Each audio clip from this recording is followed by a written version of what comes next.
Good evening, everybody. Welcome to the Pits of Metal Chaos. This is your host, Dave. Got a line special guest, Chris from Deicide, guitarist from Deicide. How's it going, Chris? Doing good, man. How you doing? Good. So, how you doing through all this coronavirus crap going on?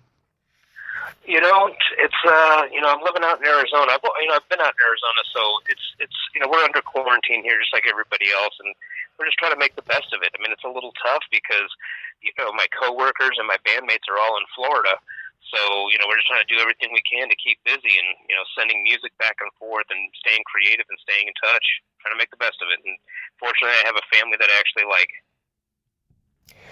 Yeah, I know you want to get together with the boys and record the new album and all that good stuff. Oh yeah, man, we're looking forward to it, man. It's just it's just very exciting.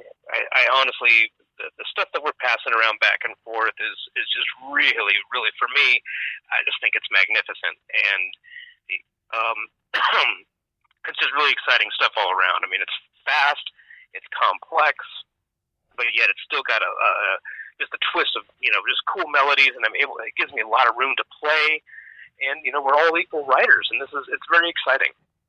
It's awesome. I just can't wait to get out there and get in the room with the guys again. Man, these guys are my best friends. Now, do you have any idea how many songs will be on the new one? Without going too far ahead, right now we're looking at about 12. That's a good amount. Yeah, yeah, looking at about 12 right at the moment. And as long as they're perfect, and we're not gonna half-ass anything. We have a really cool, chemistry that's going on here. It's very exciting. Like I said, we want to make sure that we have the right songs. So everybody's putting in a bunch of stuff, and we're trading stuff back and forth, and throwing in ideas. And of course, Glenn's coming up with some just crazy lyrics, and it's just I don't know. It's fun, dude. It's really fucking fun. No, that's awesome that you got that chemistry going. You've been in the band about a year now? Yeah, just over a year. We've been friends for a very long time. We were friends for years. I would see them, when they came through. I was really close with Ralph when he was in the band, when he was alive. So when they would come through Arizona, or when I was working out in LA at my last company, they would come out. We'd always take the time to have some chill time with each other. And then when I started working over at Dean, I had my band in Arizona going, but I was asked to come down to rehearsal a bunch. And every time I was in town, I would go down to check out a Deicide rehearsal. And then, as time progressed and conversations happened, I don't want to get too deep into the inside of things. It's not my place to talk about. But, a situation came about, and, we had this conversation. I was like, if you need a dude, I can fill in whatever. And Glenn and Steve came back and said, well, it's funny you ask because, we were talking about you, being the real official, member, if you can do, like the homage solo, if you could do a video for that for us, and if you wanted to be a part of this. So came home, talked to the family about it, did the solo, sent it to them. It worked. And it just seemed like everything was just, the puzzle pieces all fit together. The timing was just right. I wasn't able to do the first 4 shows with them for the Overtures of Blasphemy tour. It was like a little Florida run. But ever since then, I've been with them since Valentine's Day of last year. Yeah, Ralph Santola, he was a monster guitar player. He's greatly missed in the metal world, man. Yeah, man. And he was a funny dude, and it's unfortunate, he was one of my best friends. Ralph was one of my truly best friends. Very extremely caring guy, loving guy, but unfortunately, he eventually succumbed to his demons, and and I'm not talking like what I'm saying. I don't want to go down a negative thing, Right, but right, right. he it just got the better of him, and it was stronger than he was. Yeah, we've been having a lot of great musicians dropping, man. Yeah, dude, and it's been scary as you see all the here with coronavirus. You know, um, for the last year or so, it just seems like everybody from Reinhardt and everything is just everybody's just dropping, and it's like, what the fuck is going on right now? But you know, fortunately, I knock on wood, whatever. that we're still alive and strong, and we're ready to start kicking some ass. When we go out on the road, we're not much partiers, so we keep things very pro and we keep things very solid. Yeah. So let me ask you this, Chris. What's your history in the music business? How'd you get into playing guitar? What age did you start playing all that good stuff? Oh, well, it's funny you ask that. I mean, not many people, it sounds pretty nerdy, but I started playing guitar on July 16th, 1986 at 11:41 p.m. I remember we were, pretty poor growing up, and my mom worked pretty hard, and we ended up getting, like that's basically like a Rhodes copy guitar out of the Sears catalog. And we finally paid it off on July 15th. We were able to pick it up from the showroom on the 16th. And then when I got home from my friend Mario's house that night, I saw the box. My mom picked it up for me. I was enamored, pulled it out. I looked over at the microwave oven in the kitchen, and it said 11:41 p.m., and I hit my first chord. Wow. So ever since then, I've been addicted.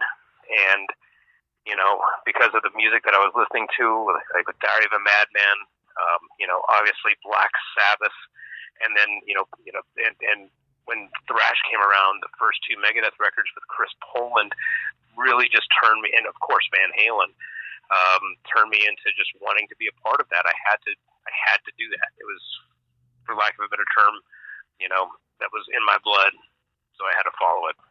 So your first guitar was a Randy Rhoads Jackson? No, it wasn't a Jackson. It was a Sears copy. Ah. So it was like, the whole thing. I mean, if memory serves correct, I think the whole thing with the little amplifier, basically came out to like $200 or something in '86. So, he said, we're pretty poor. I didn't get it was just like a copy of one. But to me, it was the coolest thing in the world because it was mine, and it was my electric guitar. Now, do you still own that guitar? Yes. Well, no, actually, I played trumpet first. I was a trumpet player for a few years, and then I just, with rock and roll, I didn't, I love jazz. I love that kind of music, but I was really brought into metal. That's where my heart was. So you're not going to be playing trumpet and metal, So Right. I wanted to play guitar. I wanted the attitude.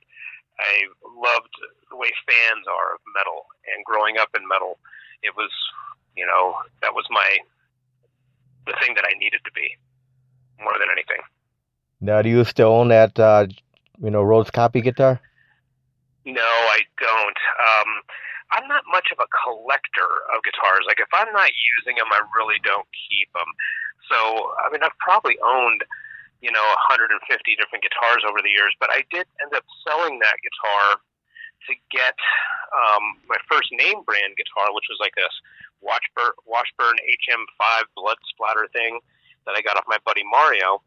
And then I sold that to get, a Charvel Model 2, back in like '88 or whatever it was. Just kept trying to work my way up and getting into cooler guitars. So how many guitars do you currently own?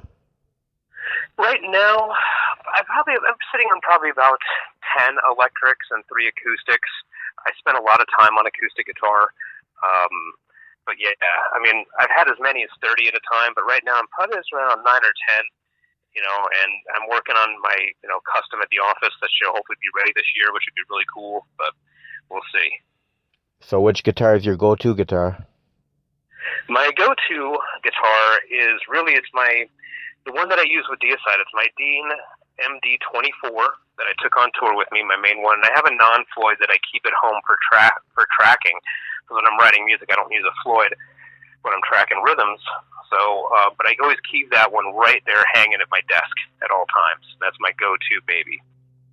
Now, what kind of rack you play out of? Well, actually, I use a Mesa Boogie JP2C through 2 dual rectifier caps. What kind of? And I used to use a lot more. I used to use a lot of pedals with my old bands.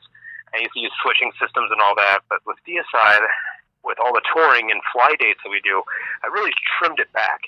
And I use just like a few Dunlop pedals. I don't even bring my wah with me anymore. But it's really just, my EVH Dunlop distortion pedal. I got my MXR carbon copy delay, my MXR basically the micro amp for a lead boost, and my tuner from D'Addario. Now, what kind of picks you use? Very simple. me, I use 2.0 thickness Dunlop Flow picks. And they fortunately have made them for me with the Deicide logo and my name on the back and all that cool stuff that goes with it. But they're just, I've been working with them. I used to use strictly just the Tortex 1.14s forever. And then at a NAMM show about 8 years ago, Frank from Dunlop came up to me and asked me to try these and started prototyping picks. And it really changed me. You know, him and John Petrucci actually were the ones that came up to me to try different picks. And I was trying all these different things out. And then all of a sudden I finally when they came out with the Flow picks, I'm like, that is it. This is it. This is what I've been waiting my whole life. So That's awesome. So now, for you starting out on guitar, did you ever take any lessons?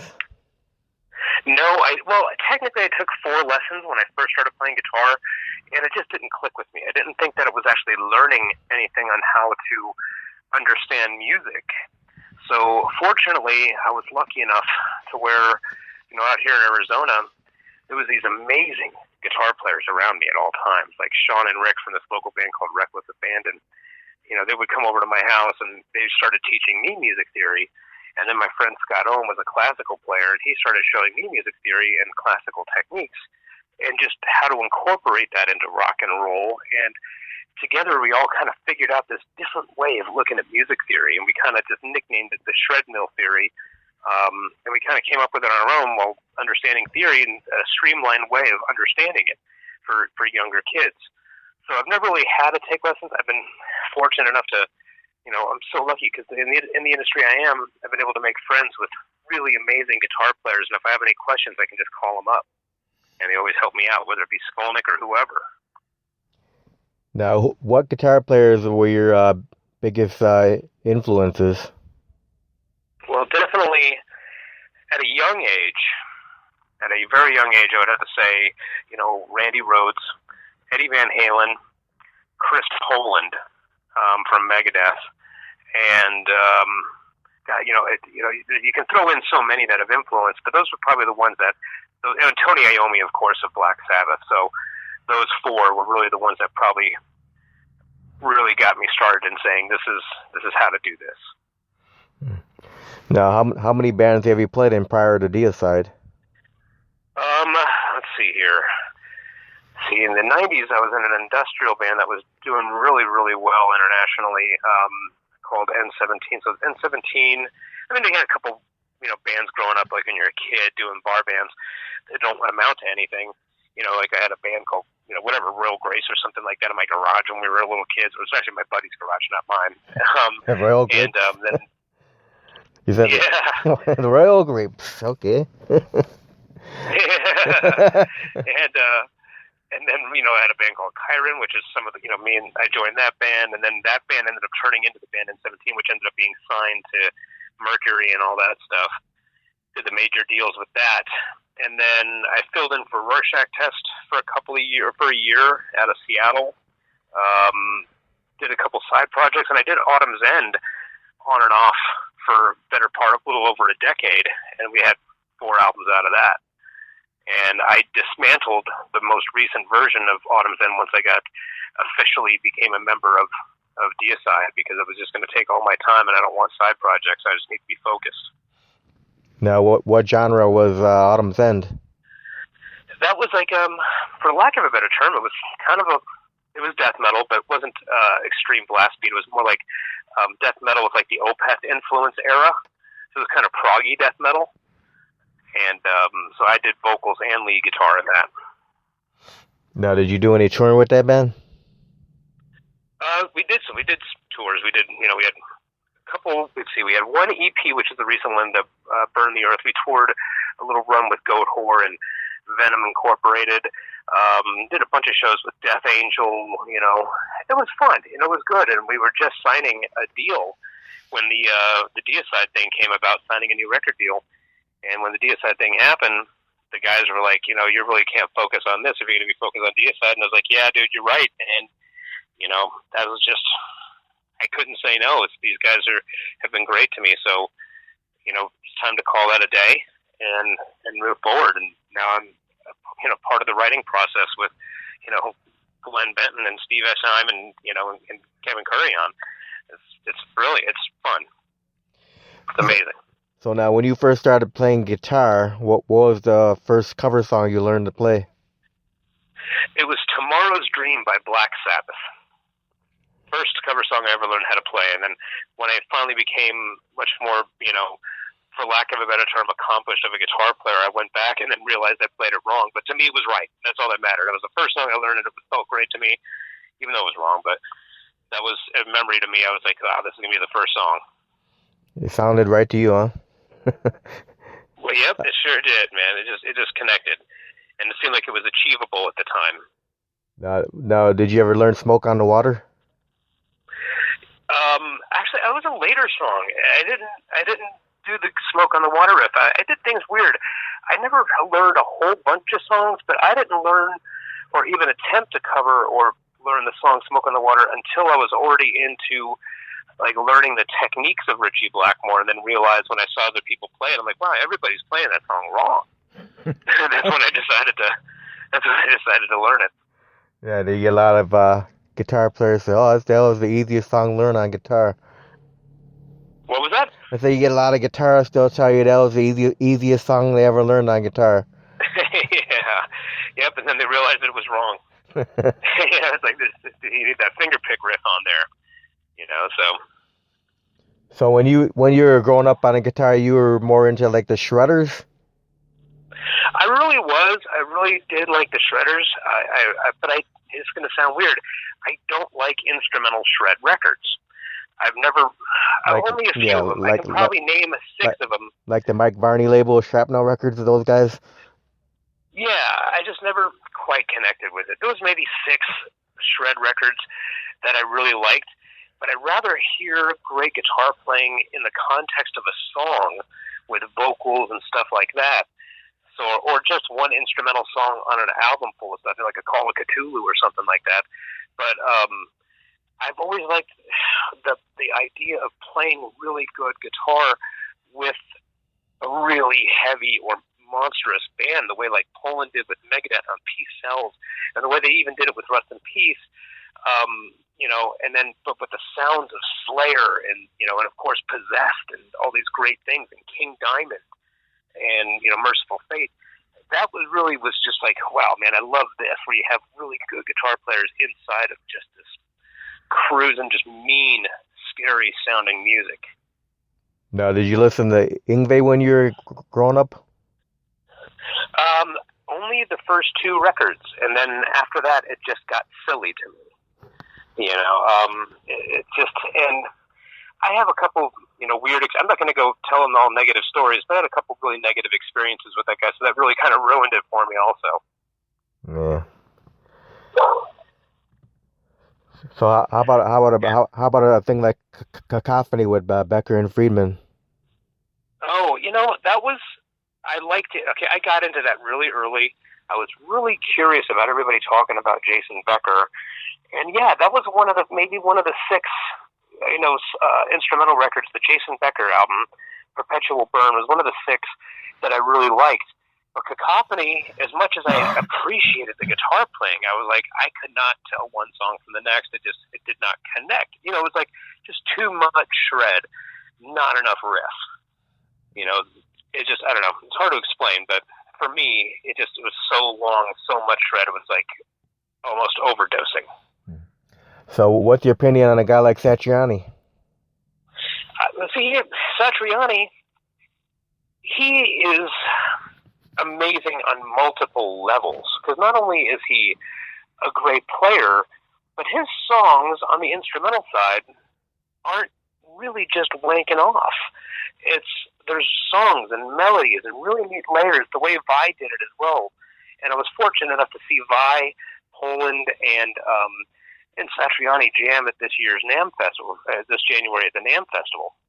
And that was pretty much like, for me, that was the 3, whoa, that was pretty amazing. And it wasn't too much. It was a lot of rock and roll mixed in with it. But Satriani is also a brilliant engineer, brilliant songwriter, and a brilliant guitar teacher. So he was way ahead of the curve. And he knew how to write, and he still does know how to write songs without audio masturbation. Now, didn't Steve Vai take a lesson from Satriani? Yep. Yeah, sure did. And He took his first few lessons from him. And Kirk Hammett as well? Yes. Kirk Hammett, same with Larry Lalonde from Possessed. Yep. Well, also known, from Primus, of course, but it was Possessed first for me. And Blind Illusion before Possessed. Well, no, that's right. Yeah, but Blind Illusion came after, wasn't it? Yeah, Blind Illusion came after. It was after That's Possessed. how we met Larry. That's how we met Les Claypool. Yeah, I remember seeing Blind Illusion at a little club out in Chicago. Oh wow, cool. Yeah, that was classic, man. Yeah, we had a little club called Iron Rail. It was like a little real small place. That's where the first time I saw Death was there actually too, which the Scream Bloody Gore tour. Wow, that's awesome. Yeah. That's awesome, man. Yeah, I'm old, man. I'm old guy. I'll be 52 this month, so yeah, I'm old. Yeah, I hear you, man. I'm 48, man. I just turned 48 a few months ago, so I hear you, man. But, thank goodness, staying healthy and, trying to do the best I can, to stay healthy during all this time and, still keep going, man. It's nice to know that at this day and age, you can still be excited about making music. And the fact that I'm able to do that now in Deicide has been nothing less than amazing. And to have a company that I work for at Dean Guitars be so supportive of it, where I can work from the road and do my product management and product development from the road. And I have a team of dudes over there that are like family. I never thought I would say this until 2 years ago. I cannot wait to move to Florida. I've been in Arizona most of my life, for 40 years or 44 years. But man, my whole life in the last few years has really come to be around Florida and the Tampa area. All my best friends are there. Rob from Cannibal, Trevor from Obituary, Terry from Obituary. Of course, my brothers in Deicide. I mean, everybody I know is out there now, and all my buddies at work, like Eric and Josh and Evan, our CEO, we're all family out there. And I'm 2,400 miles away. How's the metal scene in Arizona? You know what? It's good. There's a lot of really good bands out here, and the cool thing is back when there was shows. Remember that? Back, when there was shows. Yeah. Back when people were playing concerts and stuff, the local scene out here was always really strong. You can pretty much go to any local show, and you would always have at least anywhere between 50 and a few hundred people. Bands worked hard, and there was a lot of there's not a whole lot of venues, maybe like 10, 12 venues to really pick from. But there was a lot of different genres going on. There was a lot of there was a lot of camaraderie and a lot of competition as well. But growing up out here, I got to grow up watching, Flotsam in the early days. I saw Jason Newsted's last show with Flotsam and Jetsam in Halloween night, 1986, and at the place called the Metro. And then, of course, you see Sacred Reich growing up. You see an Atrophy and all these cool bands out of Arizona coming out back in the thrash days. And we were close to L.A., so, it was only 6 hours away, so we always got to see a lot of the cool stuff like Slayer come through at the early days and, a lot of neat stuff happening. And it's good. But, I mean, Florida's the capital of death metal, and rightfully so. And I can't wait to be there this summer full time instead of just going there once a month. Now, we were talking about how musicians are passing away. We lost Jason Rainey, too, from the original Sacred Reich. Yes. And that was another one that just broke my heart. It's just such a sweet heart of a guy. He really was. But, once again, some people get caught up in their demons, and sometimes it'll catch up to you even after you're good from it. The abuse that happened years before can come back and haunt you. Yeah. It's good to see bands like Flotsam and Sacred Reich still jamming, though, man. Dude, and, to not only say that, I mean, it's not only cool to see them jamming, but there's something going on right now. And, like with Flotsam's last album, in my opinion, was the best album they had in 20 years. It was so incredible. The guitar playing was next level for them. I mean, everything about it was so good. The vocals, the harmonies were just perfect. And, we're seeing some bands just ripping new material, like the Obituary guys are just killing it with their new stuff. And we're excited about writing new stuff. And it's like, what? If you're old, you can be cool again? I don't know. But it's exciting, It's sure. Yeah. And then obviously the new Sacred Reich album is doing really well. And they really got something special again. They got the magic back. Yeah, we may be up in age, man, but at least we got to see the back in when the Bay Area thrash scene was thriving, man. Oh yeah, man, absolutely, Which is, absolutely. The Bay Area thrash scene, and growing up with that, you know, it's it's cool just because I'm such a huge Exodus fan. Gary Holt's one of my best friends in the world. So when with the whole Slayer thing going on, even after that was done, now he's back doing Exodus. But people seem to forget, man, this dude has been throwing mad thrash riffs down since '81. I mean, come on, dude, this guy owns it. And one of the most underrated guitar players out there. I'm a huge Exodus fan. Love it. Love Death Angel, some of the greatest people in the business. Eric, Alex, everybody from Testament, legend. Just wonderful people. That scene is still going strong. The Bay Area is killing it. yeah, And I'm not saying that because of the illness. You know what I mean? They're kicking ass right now. yeah, you got Violence back together. Yep. Phil and the boys back together. I mean, and then, Rob's still trugging along with Machine Head, and he's putting out some pretty good new stuff, and he's excited, man. He's in a new good frame of mind, it seems like, and I don't go down any kind of political things because I'm friends with both sides of that argument. So I always stay right out the middle and go, nope, I ain't going down that argument. Yeah, yeah, it's good to But I see think it. everybody's happier. But it is awesome to see all these old guys still going at it after all these years, man. That's right, man. That's right. And they're still kicking ass, and they're still showing how it's done. And they're still using amplifiers, and they're still using guitars with strings rather than going the whole computer route like so many young bands are doing. But there is hope because I've spoke to a lot of young kids who, between the areas of, 14 and 16 years old that were like excited, that are like into Judas Priest, into Iron Maiden, into real death metal like Deicide and Cannibal and Obituary and stuff, and Death, that love amplifiers. It's not all just process stuff. It's not all just computers, So there is some hope with these kids. Yeah. So what'd you think of the last Judas Priest album, the Firepower album? Dude, so good. So good. The production was amazing, but the songwriting really came back. And don't get me wrong, I love a lot of this stuff. I've always been a Priest fan, but the last album, something just clicked again, and there was like this heavy side that came back. And after seeing it live a couple of times on the tour, I mean, Rob's voice is just on point, and the vocal layering and the vocal melodies that came about were amazing, to say the least. I have to agree with you on that one. Yeah, Right on. I can't wait to hear the new album when they put the new one out. Oh yeah, they'll take their time, but they'll do it right. I mean, Sneap is no joke, man. That guy's a cool dude, smart, and he knocked it out on that last record. So I think they're gonna try to capture lightning twice. Oh, and he did a good job filling in too. Oh, dude, totally nailed it. But he's a hell of a guitar player. I've been following him since he was in the band Sabbath. Yeah, I remember that. So now, what kind of advice would you give younger up and coming bands out there? It's hard to say right now, but the best advice I can give is learning from my mistakes and the things that I did right. And that is, get out on the road, play the shows, get your name, and don't stop. And don't look to write or copy or sound like anything else. The best thing I can say is write the music that you want to hear that's not out there already. Don't write to sound like something that's trendy. Don't write to try to fit into some sort of a genre. Just play what you want to hear that you're not currently hearing. Yeah, you got to do it for the love of the music these days.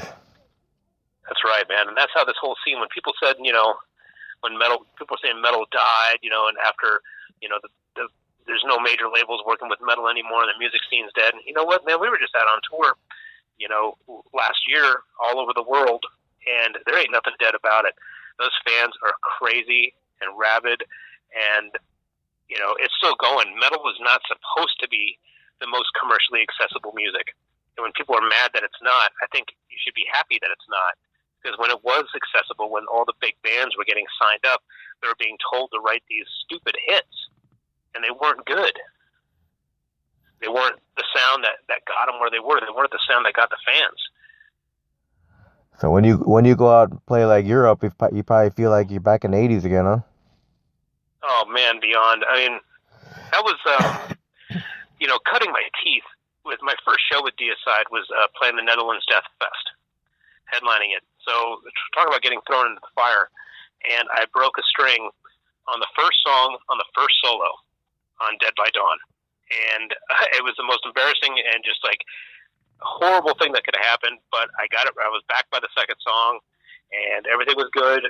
But those fans, you can't beat it, man. Those fans out there all across Europe, all across, Central America, Latin America, and South America. And even our U.S. tour that we did was exceptional. It was exceptional. The fans were fucking awesome. And I've never felt like I was in a better place in my life. That's awesome, man. Now, Chris, what would you consider to be the pros and the cons of the music business in these days? Well, you can write a book about it. The pros is technology is the pro as well as it is the con. You can do anything with technology now. You can write, no matter where you are in the world, you can write music with each other and trade files and do a lot of neat stuff, which is really helping us. But the cons of that is that, of course, music's free. We all know the streaming services have taken over. That's been going on for a long time. But there is new life coming to that as it's bringing new love to live music. Stuff is easier to get. But, of course, bands, there's no record sales anymore. That doesn't, royalties don't exist the way they used to. So they make up for it by being fans. So pros and the cons, you can go on for days. Everything that is a pro at the same point is the con. Everything is a double-edged sword. Oh, yeah. So same with social media. Social media is a double-edged sword. Right. Well, it's beyond a double-edged sword because really what it is, and being in the business that I am of product management as well as music, I've learned a lot about stuff like that. And like Facebook is not technically social media; it's technically an advertising company. Okay, you're putting in data so that people can find out perfect demographics for their customers. The whole point of people talking to each other or anything, all you're doing is telling about yourself so that somebody can advertise to you. On the S1 document that was released when they went public, you can read that over 200 pages in there, the term social media was only used one time. It is declared as an advertising company. So you got to think of it as that. All the information you give it is being used to advertise to you, which is a brilliant idea. It really is brilliant. But at the same point, everybody thinks they have a voice, and now it also is causing division, where everybody's polarizing each other. You have to be this way or that way. If you're not like me, then unfriend me. And, if you don't like this, then unfriend me. Yeah. Come on, dude. Yeah. Where's the unity of just having fun? Yep. I hear your dog barking over there. Oh, yeah. Hold on one second. All right.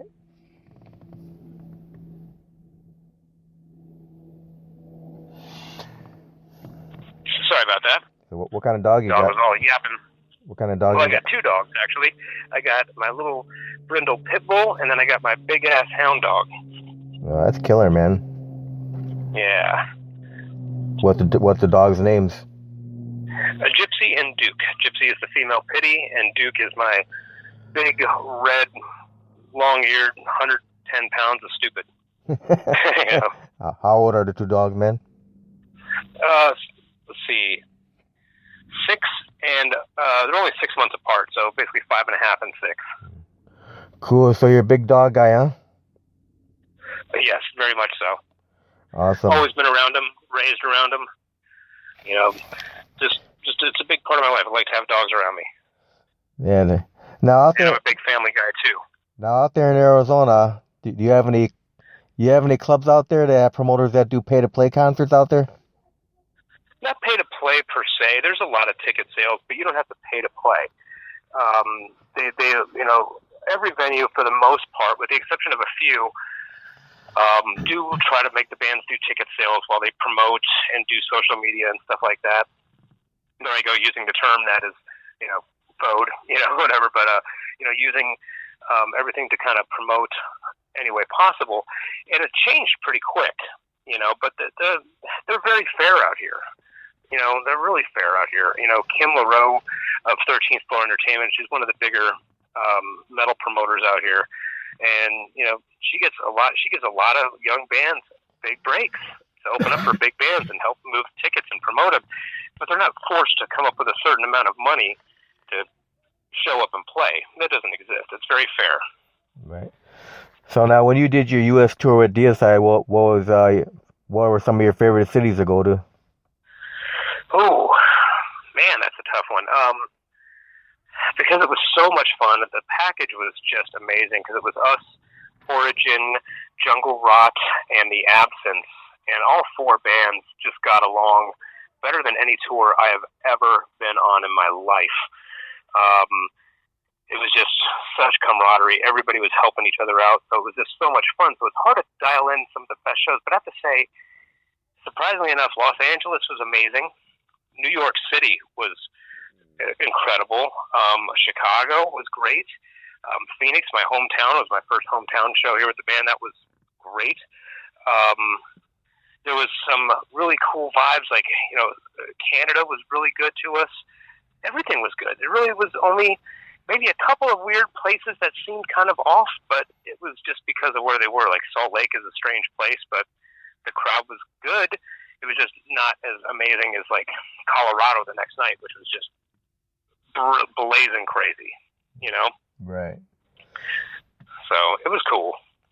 Now, do you have a fondest memory of being in this band so far?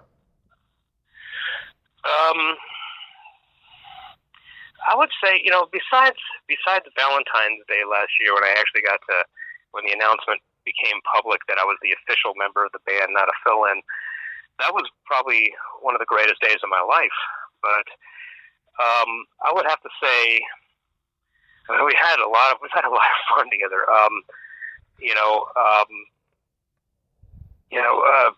Hellfest, that was pretty incredible. Bogota, in Colombia at the Rockout Park, that was crazy. There was like 90,000 people there when we played. Yeah, man, it's hard to really put my finger on it because every time we're hanging out together, even after rehearsal, when we go over to the Sioux City Steakhouse next to the rehearsal room, we'll go over there and just like either get some food or have a drink together or something like that. Just the hangout times have always been great. So far, I mean, even during crazy moments when like you're having bus issues in Europe or whatever it is, when things are getting really hot and ugly, we're just happy to be hanging out with each other still. So it's cool. Now, do you have a funny or embarrassing moment? What was that? Do you have a funny or embarrassing moment that you can share from one on tour? Number one was, like I said, my first show with Deicide, Netherlands Death Fest in Holland, and opening song, I Break a String, during the opening solo of Dead by Dawn. Could not be more mortified in my life than that. And I didn't have a backup guitar because we were just flying in for that one show and flying out. And I didn't have my Enki case yet, so I had to run behind the stage, grab some tools, and it's a Floyd Rose, so I had to change the string as quick as I possibly could, get it back in tune, and I had 2 minutes to do it, and I barely made it to get it to the next song. So that was like thrown into the fire kind of scenario. That was the most embarrassing thing. Wow. By far. All right, so what was the first metal concert you ever went to? Dio, Last in Line tour. Ronnie, I love that guy, man. There'll never be another Ronnie, man.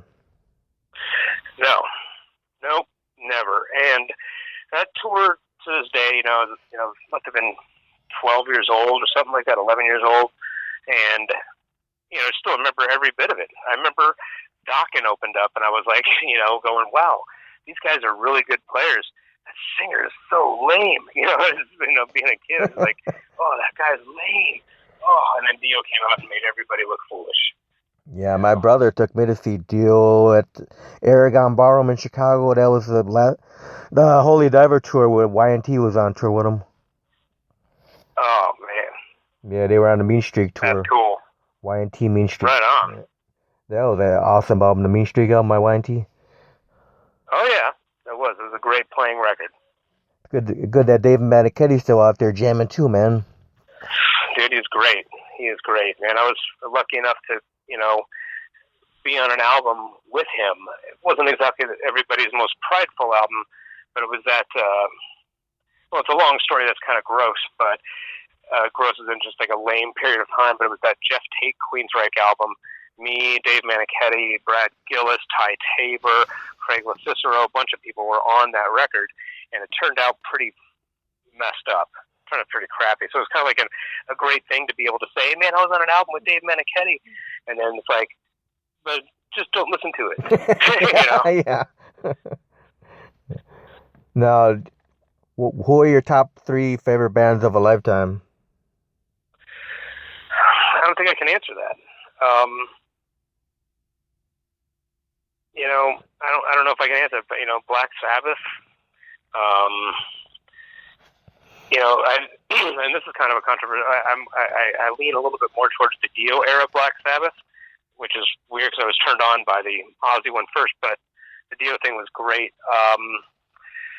Oh gosh, I can go on for days. I mean, there's just so many great bands that have influenced me. I mean, I can say Opeth is one of my favorites of all time.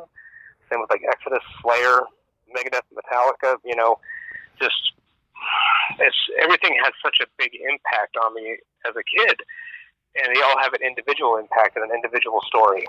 So I couldn't say my top 3, except for maybe the Dio era Black Sabbath and the first 2 Ozzy solo records. No, do you think Black Sabbath started heavy metal?